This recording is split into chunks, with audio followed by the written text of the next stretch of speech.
most credible witness ever produced by the Blue Ribbon Committee, Orly Gutesa.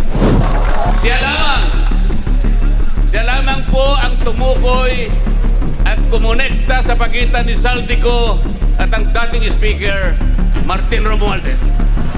Kahapon, isinasagawa ang pagbubukas ng isang makasaysayang pagtitipon, ang 3 araw na rally ng Iglesia ni Cristo na isinagawa ngayon sa Quirino Grandstand sa Maynila, na tumatalima sa panawagan para sa transparency, accountability, justice, and peace. Sa gitna ng serye ng mga iskandalo sa pampublikong infrastruktura, partikular na ang manumalyang flood control projects, nagtipon ang maraming tao upang ipahayag ang kanilang hinaing at pagbabago. Ano ba ang pinaglalaban? Sa mga nagdaang buwan, lumitaw ang ulat na libu-libong flood control projects sa bansa ay ginagamitan ng substandard na materyales. O minsan, ay hindi pala talaga na isakatuparan. Kasama na rito ang mga aligasyon ng kickbacks, pagkakasangkot ng mga kontratista, politiko, at ilang matataas na opisyal ng pamahalaan.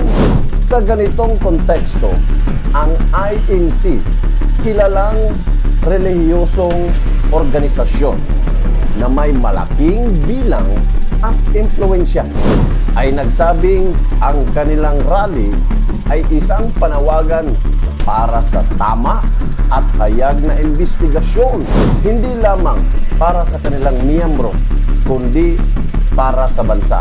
Sa madaling salita, may krisis sa tiwala ng publiko at may kagustuhan itong ipahayag sa pamamagitan ng lakas at pagsasama. Panawagan para sa aksyon, hindi lamang pananalita. Ang mga nagpoprotesta ay hindi lamang gusto ng pag-amin ng mali, gusto nila ng konkretong hakbang. Ano ang maaaring maging bunga ng rally? Maaaring mapabilis ang investigasyon sa mga anomalya sa flood control at iba pang proyekto.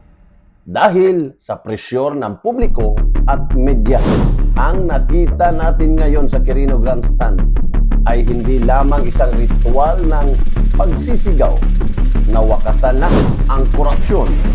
Ito ay larawan ng isang lipunang nagising sa katotohanan.